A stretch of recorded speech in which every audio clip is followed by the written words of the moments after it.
Bonjour, je suis Frédérique Pain, je suis la directrice de l'ENSI Les Ateliers.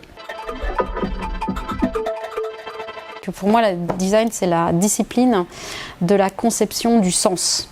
C'est que le sens a deux significations en français.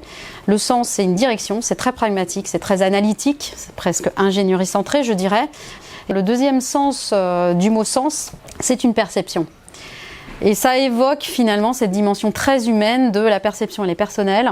Et la perception, elle évoque des imaginaires. Les imaginaires sont liés aux cultures de chacune des personnes qui vont être impliquées dans le processus de conception. Donc ces deux sens, c'est en permanence une articulation que le ou la designer va mettre au cœur de sa réflexion.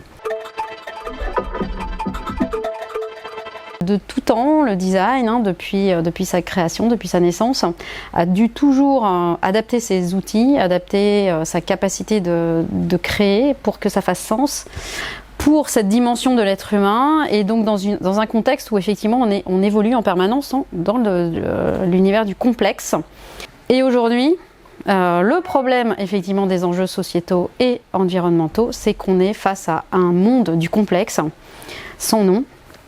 Et c'est pour ça qu'on se tourne aujourd'hui vers les designers, parce qu'effectivement nous, on a pris effectivement ce point-là comme une référence pour nous. Donc on va être plutôt dans une dimension de travailler sur des solutions alternatives, qui est une des définitions du design, mais aussi on va en permanence être en capacité d'utiliser et d'aller chercher des outils qui nous permettront de nous rapprocher un peu plus de ce qui est souhaitable, voire préférable. Il faut vraiment s'engager dans des dimensions qui vont faire qu'on est responsable aujourd'hui de notre forme de production, qui vont engager la société dans des choix forts de transformation.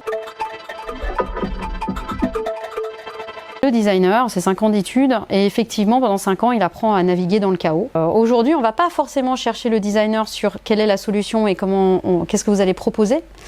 Bien sûr, on est sur ce terrain-là, mais nous, on utilise plein d'outils intermédiaires pour engager toutes ces populations-là. C'est pareil dans les projets de conception. Et ces outils-là sont énormément utilisés aujourd'hui. Donc, capacité de représenter les idées, capacité de co-construire, capacité d'être en empathie, non seulement avec le terrain pour lequel on va concevoir, mais aussi avec les équipes qui vont être amenées à concevoir.